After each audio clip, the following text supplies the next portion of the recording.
ORNN Jungle might sound like a weird pick, but he actually has a lot of different features in his kit that makes this champion a good jungler.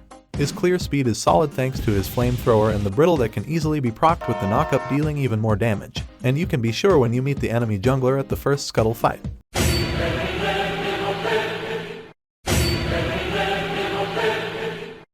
ORNN always has an item advantage.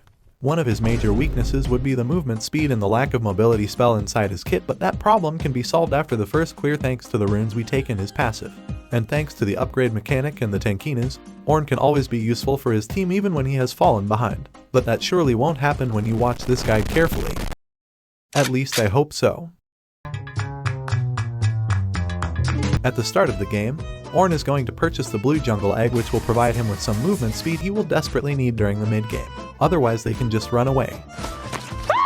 Since ORNN doesn't have these cool gank techniques like other junglers do. Speed, wall hacks, invisibility, crazy jump. ORNN.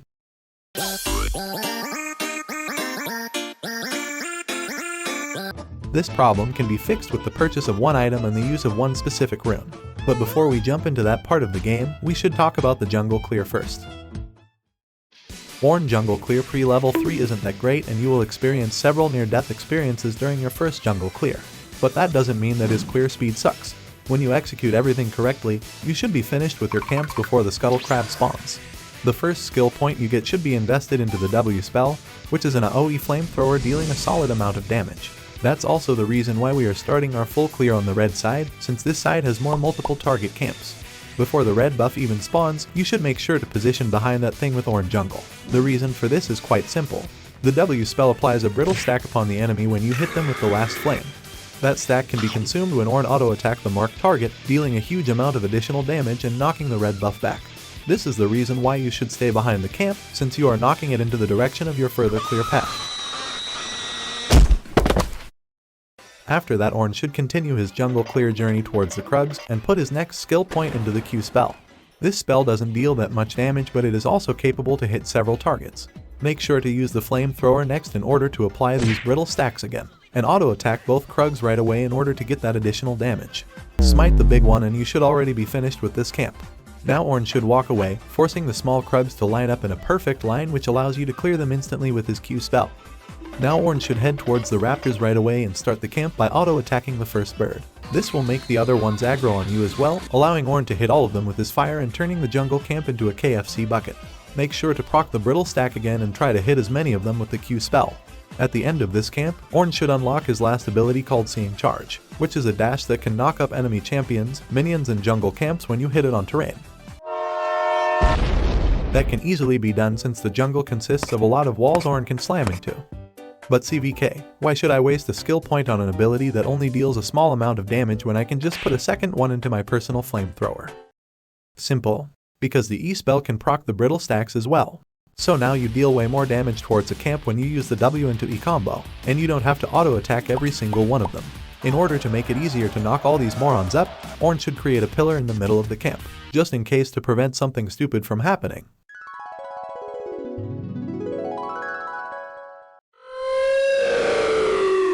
From now on, you are just going to repeat the same thing on the next two camps and you should be finished with your first clear by about 3.5 minutes. Well, here is the first point of the game where ORNN Jungle can make use of his strengths. His passive, which allows him to shop for items anywhere on the map. After the first full clear, ORNN should have about 780 gold. Now you are going to take a look what type of damage the enemy jungler deals. Cloth armor when he deals a D damage. Magic mantle when they deal a P damage. This would give ORNN a small advantage when you and the enemy jungler are going for the same crap, since the enemy jungler hasn't been base yet. So ORNN is taking a fight where he has a small item advantage. But it doesn't matter which of these two items you purchase, ORNN still has enough gold left to buy some boots. And this increases his gank potential a lot since we took the rune Predator with us, which neutralized one of the major early game weakness of ORNN Jungle. The lack of movement speed during ganks. By activating it, ORNN gains 25% movement speed when he runs towards an enemy, which works perfectly as a gap closer. The perfect gank would look like this. You run to a lane where the enemy is overextending, allowing ORNN to give him as much time he needs to walk into the range where he can actually hit the opponent with an ability. You should try to hit your Q in order to slow the enemy. That spell creates a pillar which can now be used as a wall where Ornn can dash into with his E-spell, knocking up the enemy and giving you some time to cast the flamethrower on them. Or the even better combo would be using Q, burning them with the flamethrower and use the knockup right at the end, so it hit the pillar immediately when it spawns, and also proccing that brittle stack Ornn just applied on them with his W spell. As long as you hit the knockup with ORNN Jungle, the gank should be successful. But it's not always easy to hit it when the enemy is on the middle of the lane and you can't find any terrain you can slam your head in to lose the last 3 remaining brain cells. But luckily there is a solution to that problem. Waiting till Ornn reaches level 6. With his newly unlocked ultimate, the ganking part should be way more easier than before. Ornn summons a huge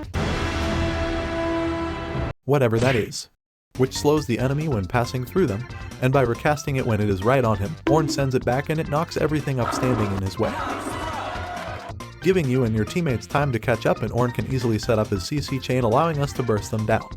But since this ultimate also deals some damage, you can use this ability to snipe some people.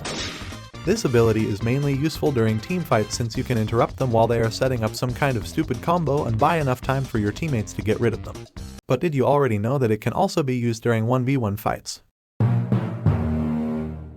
When the enemy decides to take a fight and underestimate ORNN Jungle, since after all this champion is still better at teamfighting, you can make use of his ultimate that deals quite a lot of damage thanks to 3-time brittle proc.